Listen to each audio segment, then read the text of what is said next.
अभी उम्र बाटे पढ़े वाला, आगे बढ़े वाला, न लोभ करे वाला।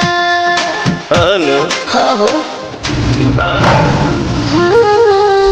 अभी उम्र बाटे पढ़े वाला, आगे बढ़े वाला, न लोभ करे वाला।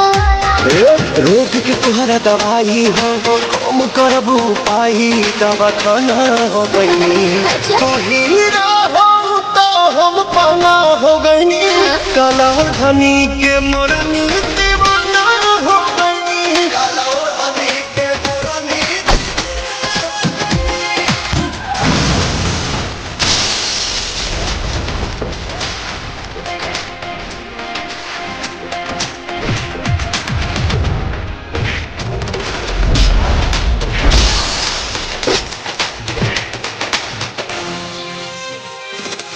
तो आगे सर तक दीवाना बना के हमके ये गोरी बदल दे बुता हम दे बुता।